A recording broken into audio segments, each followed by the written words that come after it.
What's up, guys? It's been 2020 election predictions, and today I'm going to do a focus video on the 7 swing states that I think will matter in 2020. So I added an extra category. We have the red states and we have the blue states, and typically most of the red states are kind of the safe ones, and the blue states are the safe ones, and I filled in some other ones that I really don't consider to be battleground or swing states in 2020. But what I think is pretty striking is the limited amount of true battleground states, and I'm even going to shrink these even more. I think in past elections, the map has just been more wide open. Like in 2008, Obama won 365 electoral votes, and based on this map, that's not possible for either candidate, even if one candidate won all of the electoral votes, which is just not possible.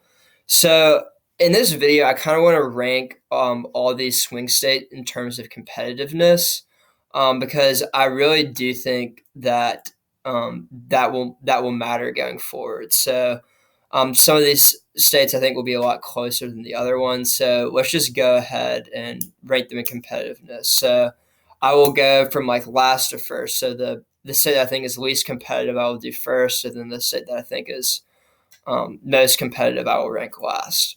So the battleground state that I think is the least competitive is the state of Michigan, and so I have kind of like an orange hue and kind of a green hue because yellow and red is orange when you mix them together, and yellow and green or yellow and blue is green. Even though green doesn't really look as blue as orange does red, but anyway, y'all are smart. Y'all took art class in school, so the reason why I think in 2016, in terms of percentage numbers, not raw votes, it was the closest state, and I think out of all the Rust Belt states, with Wisconsin, Michigan, and Pennsylvania, people were most surprised about Michigan because in the past, Obama won Michigan by I think double digits in 2008, and I think close to double digits in 2012. Michigan is typically a state that is pretty solidly Democrat. And Hillary Clinton never visited the state of Michigan because it just was not on her radar. And I think Donald Trump did something in 2016 that will likely not be repeated. And if we look at the polls in Michigan, it is the state that seems to be least friendly to the Republicans. So looking at this presidential forecast, so Donald Trump only has a 20.5% chance of winning according to this forecast, which I think is overestimating Joe Biden's chances just a little bit. But as you can see in Pennsylvania and in Wisconsin, Donald Trump has a better chance. So while I do think Michigan is still a battleground, I'm not comfortable putting it into like the likely or lean Democratic column. And also 270 to win has it as a toss-up state in their consensus 2020 map. I would expect this battleground state to lean to the Democrats, and I think a lot of the biggest reason why this is considered a battleground state is because Donald Trump won it in 2016. So if we just replicate the 2016 results into the 2020 election, then I mean obviously Donald Trump would win it again. But I think Michigan could flip back to Joe Biden. And out of all the states, I think Michigan is the number one state that will flip back. Next up is the state of North Carolina. And I totally understand why this is a swing state because I do think it is trending towards the Democrats. But Donald Trump won this state by 3.5 points. I still think it is part of the solid South. I understand that Virginia is trending Democrat, and I don't even consider it a battleground state. I don't think many people do. But North Carolina, just on the ground level, I mean, its state legislature is overwhelmingly Republican. I know that it is gerrymandered, but in 2016, there were 10 Republican congressional seats compared to 3 Democrat congressional seats. And even if you gerrymander a state, like, to have that disparity is like really hard to get if North Carolina doesn't lean towards the Republicans a little bit. And I understand that the urban areas in Charlotte and Asheville and Greensboro I can't think of any more, but there's a lot of other cities are growing, and that the demographics are shifting in North Carolina. I think that Donald Trump just has an advantage in North Carolina, and even in Joe Biden's best case scenario, I think North Carolina will be very close. But just taking it as it is, I think that this state leans towards Donald Trump, even though I still consider it a battleground state. Next up is Pennsylvania, and so ranking them in terms of competitiveness, 7. Michigan is 7 because I think that leans toward Joe Biden. North Carolina is 6 because I think it leans toward Donald Trump. Pennsylvania is 5th because I think it leans toward Joe Biden as well. And Joe Biden has an advantage in the state that Donald Trump really can't replicate just because it's Joe Biden's home state. And we've seen in election after election that being from the home state does help. Um, in 2016, Donald Trump's from New York. It didn't really help him. He actually changed his residence to Florida. Maybe that's symbolic. Maybe it'll help him. Maybe he did that as a strategic move, but he does have residence at Mar-a-Lago. And in 2012, it didn't really help Mitt Romney or Paul Ryan, like in the state of Wisconsin. But typically in the past, we've seen like vice president candidates chosen a lot because of geographic region.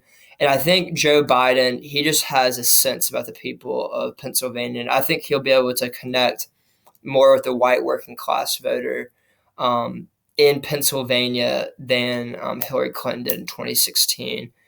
And I've seen some polls out of Pennsylvania where Joe Biden is even up by double digits. And if we look at this forecast, it's kind of the second one behind Michigan. Obviously, Wisconsin still favors Donald Trump a little higher than these others. And yeah, like same here if we look at the predicted website. So that's the 5th state, in my opinion.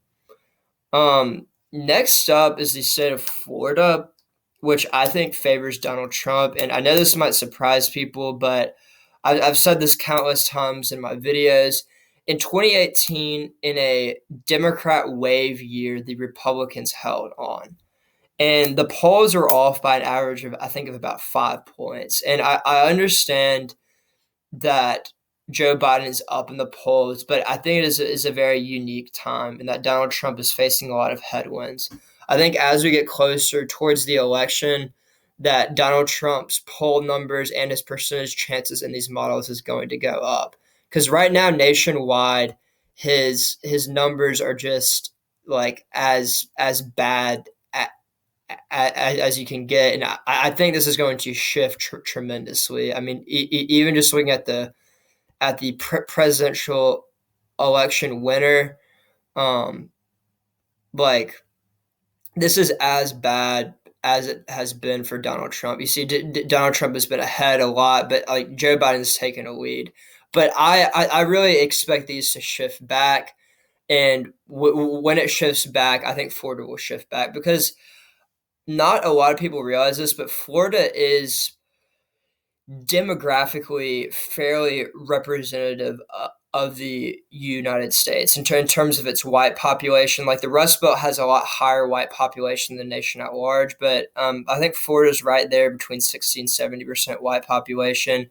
It does have a larger Hispanic population, but a lot of those Hispanics are Cuban immigrants who tend to be fairly conservative. And the biggest evidence that I think that Florida leans towards Donald Trump just slightly is because of the 2018 midterms. I really just can't get past the fact that in a wave year where Democrats won in Montana and in Arizona and picked up 40 House seats nationwide, that the state of Florida with 2 statewide races went to the Republicans, albeit narrowly. So that's why I think Donald Trump holds an advantage, even though the polls do not indicate that right now. So next up, so I have 7. So Michigan, or anyway, the third state that I think will be the third most competitive state in 2020 is the state of Minnesota, which I think right now leans towards Joe Biden. Minnesota is going to be a really hard state to poll. I think it's going to be very volatile, especially with these protests.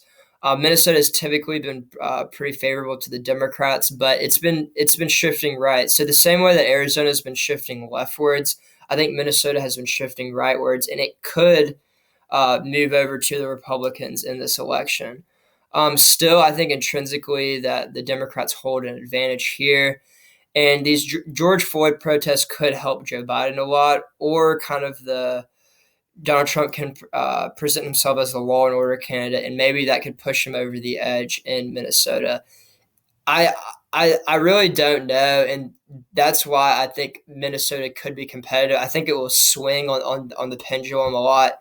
Maybe when it comes toward the election day that it's not competitive, and I will redo these rankings as I would say. But right now, since it's so far out, I really just don't know where Minnesota is going to go. I think Joe Biden holds a slight advantage in Minnesota, but anyway. Okay, so the second most competitive state I think will be the state of Wisconsin, which I have leaning towards Donald Trump right now. Um, I do think that Joe Biden overall will do better in the Rust Belt than Hillary Clinton, but Wisconsin has been a little bit of an outlier. It has the highest white population, which I think definitely helps the Republicans' chances of winning it. I mean, I do hate to kind of di- uh, divide the state electorate up in terms of race, but we do find that states that have a higher white population tend to vote more for Republicans, and states that have a more minority populations tend to vote more for Democrats. I mean, that is complete generalization. In a state like Texas, which has a high minority population, does tend to go to the Republicans. But anyway, I just wanted to say that on the front end. And also, I mean, Scott Walker in the 2018 midterms almost held on to his reelection in that Democrat wave year. And Scott Walker was not super popular because he did cut some entitlement programs. So I think that if you had a Democratic governor and a Republican challenger, maybe that these results could have changed. But I just think statewide, how well Republicans did in the midterms bodes well for Donald Trump winning there in 2020. But obviously, I think this will be the second closest state. So I really think it could go either way. I'm just kind of parsing it a little bit. So right now I have three states that would be leaning towards Joe Biden, and three states that I think would be leaning towards Donald Trump out of the battleground states, which I think are going to be too close to call right now. So lastly, we get to the state of Arizona, and I'm not keeping count right now, but like let's just fill in terms of like let's just say these states do go their respective ways, and obviously there would be tilt states. Arizona would be the state that decides it. Right now, I do think Joe Biden holds a small advantage in Arizona, but I will say it now, and I will repeat this. I think until election day, I think Arizona will be the closest state. Right now, the polls indicate that Joe Biden does hold a substantial margin. I mean, let's look at the polls in Arizona. It says that Joe Biden has a 60.8.